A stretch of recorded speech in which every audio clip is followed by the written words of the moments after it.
I never thought a thunderstorm could change my life forever. But as I stood there, rain pouring down my face, watching her car disappear around the corner, I realized some chances only come once.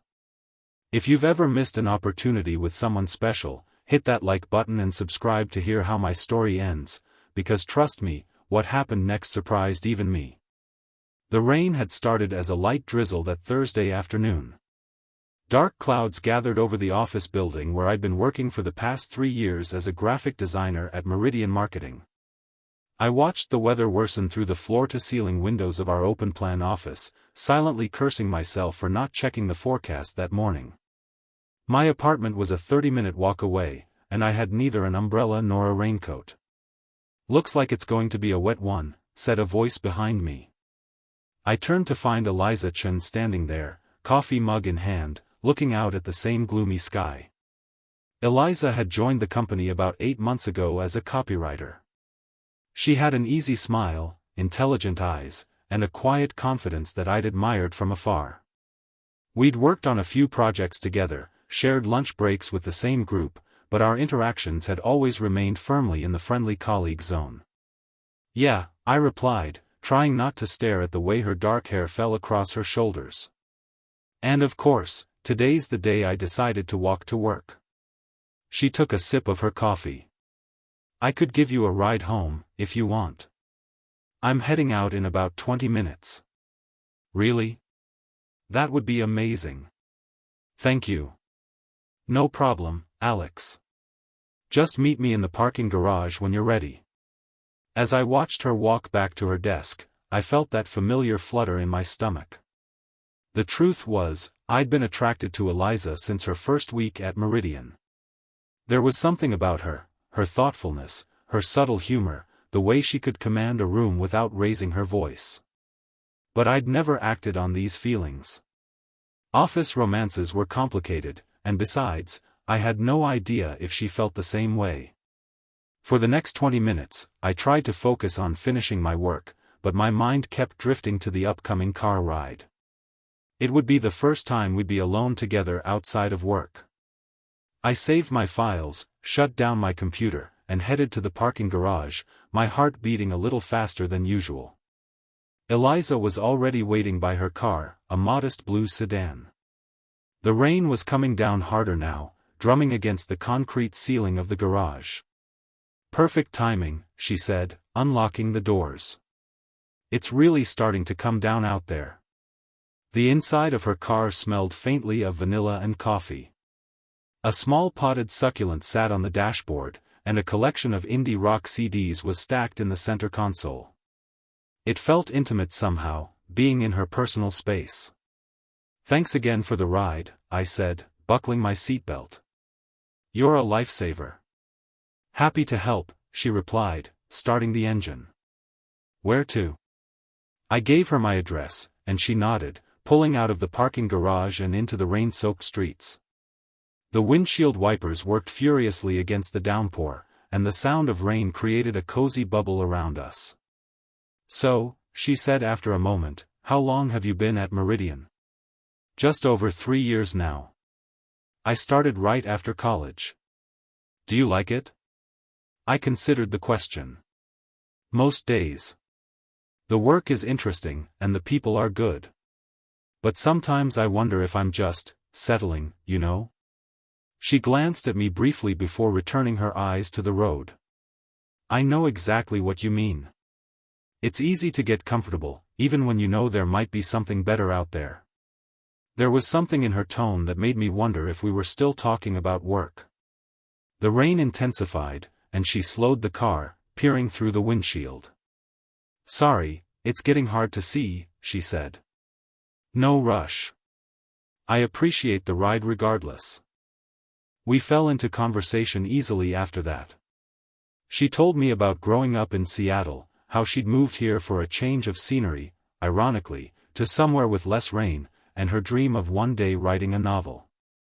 I shared stories about my chaotic family, my passion for design that started with graffiti art in high school, and my recent obsession with cooking shows despite being a terrible cook.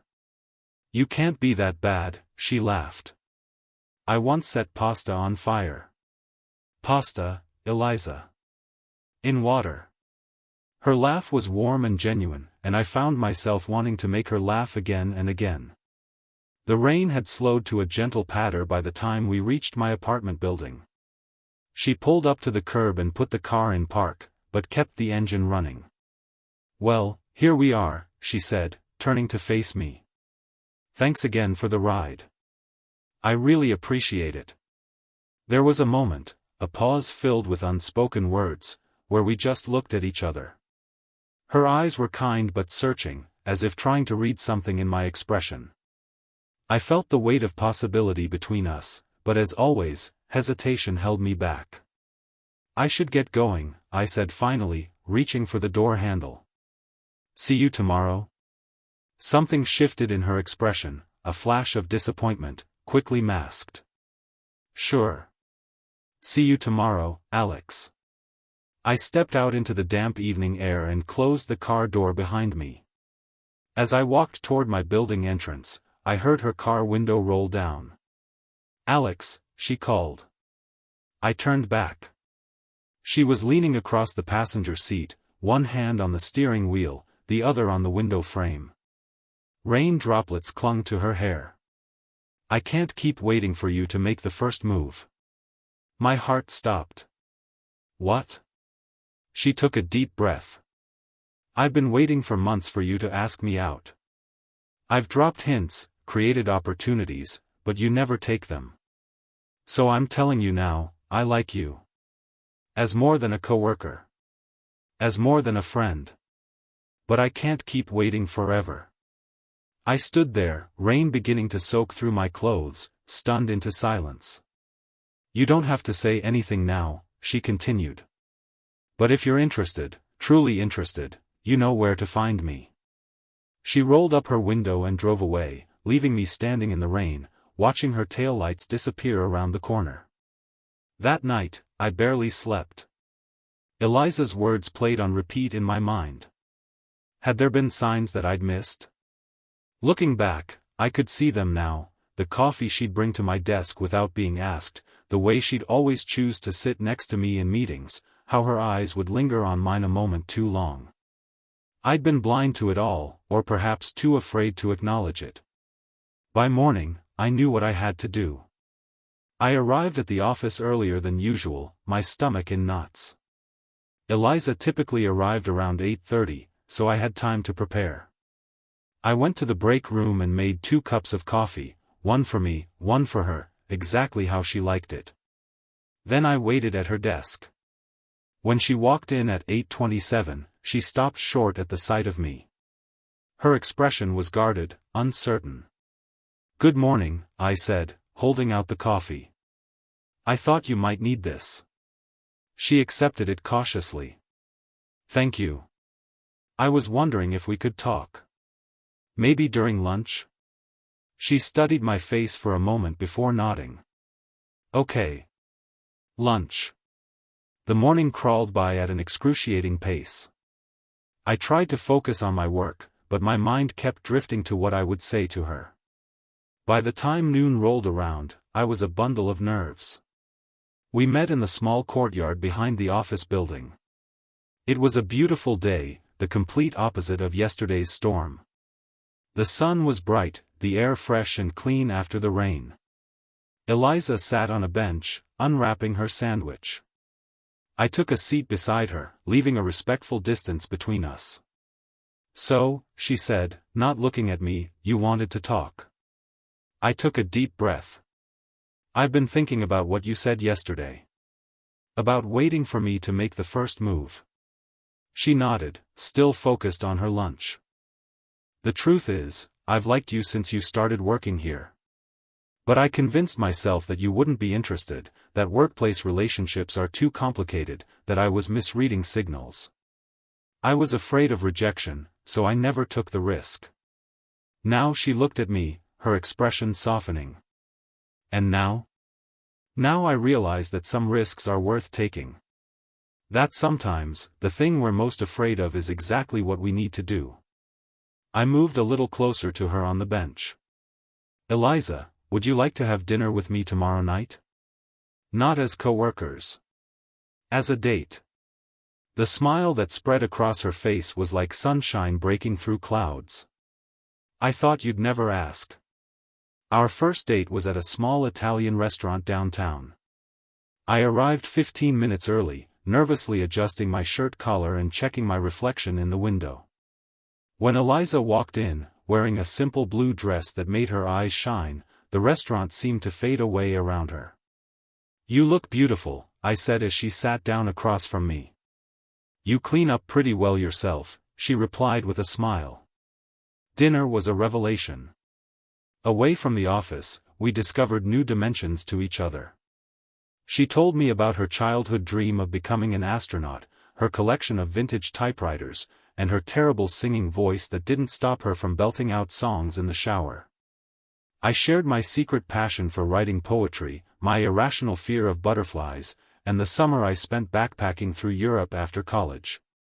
"Why didn't we do this sooner?" she asked as we shared a tiramisu for dessert. "Because I was an idiot," I replied, making her laugh. After dinner, we walked through the city, our hands occasionally brushing against each other until I finally gathered the courage to take her hand in mine. Her fingers intertwined with mine felt right, like they belonged there. We stopped on a pedestrian bridge overlooking the river. The city lights reflected on the water's surface, creating a mirror image of the world above. "Can I ask you something?" I said, turning to face her. "What made you decide to say something yesterday?" "In the car?" She leaned against the railing, looking out at the water. "I was tired of wondering, what if? Life's too short to wait for things to happen to you. Sometimes you have to make them happen." She looked back at me. And honestly, I was about to give up. I thought maybe I'd misread everything, that you weren't interested after all. "I'm glad you didn't give up," I said softly. "Me too." In the glow of the city lights, with the gentle sound of the river below us, I finally did what I should have done months ago. I leaned in and kissed her. Her lips were soft against mine, and she tasted faintly of coffee and tiramisu. When we pulled apart, her smile was radiant. "Worth the wait?" I asked. "Definitely," she replied, pulling me in for another kiss. The weeks that followed were a whirlwind of discovery and joy. We kept our relationship quiet at work at first, maintaining professionalism during office hours. But after hours, we explored the city together, cooked meals in each other's apartments, and stayed up late talking about everything and nothing. It wasn't all smooth sailing, of course. We had our first argument 3 weeks in, over something trivial that escalated because we were both stubborn. I stormed out of her apartment, only to return 20 minutes later with an apology and the realization that I'd rather be with her, even in disagreement, than without her. 2 months into our relationship, we decided it was time to be open about it at work. We scheduled a meeting with our respective supervisors and HR, prepared for potential complications. To our relief, they were supportive, only implementing basic protocols to ensure our personal relationship wouldn't interfere with our professional responsibilities. "That went better than expected," Eliza said as we left the HR office. "I told you it would be fine," I replied, though I'd been just as nervous as she was. Our colleagues were largely unsurprised when we started arriving at work together and eating lunch side by side. Many admitted they'd seen the chemistry between us long before we acknowledged it ourselves. "About time," said Marcus from accounting when he saw us holding hands at the company picnic. "The office pool on when you two would get together has been running for months." 6 months into our relationship, Eliza received a job offer from a prestigious publishing house, her dream opportunity. The catch: it was in Chicago, over 800 miles away. "I don't know what to do," she confessed, sitting on my couch, the offer letter in her hands. "This is everything I've worked for, but..." "But what?" I asked, though I knew what she was thinking. The same thoughts were running through my mind. "But I don't want to lose this. Us." She looked at me, vulnerability in her eyes. "I don't want to choose between my career and you." I took her hands in mine. "Who says you have to choose?"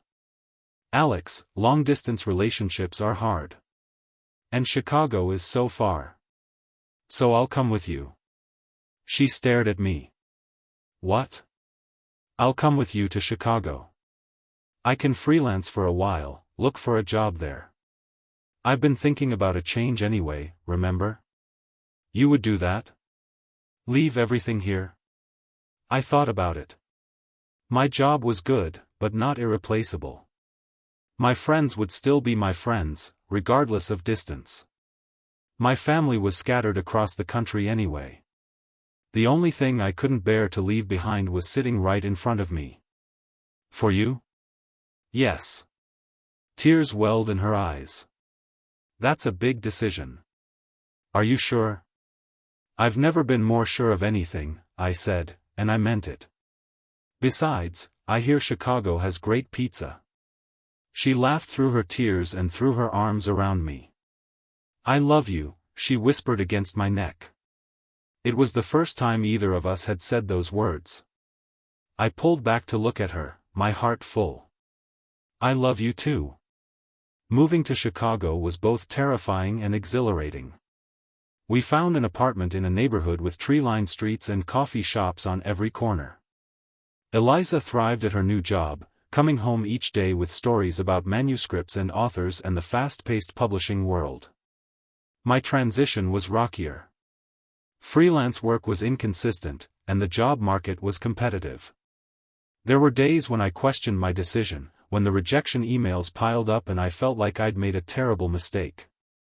Maybe we rushed into this, I said one night, after another disappointing interview.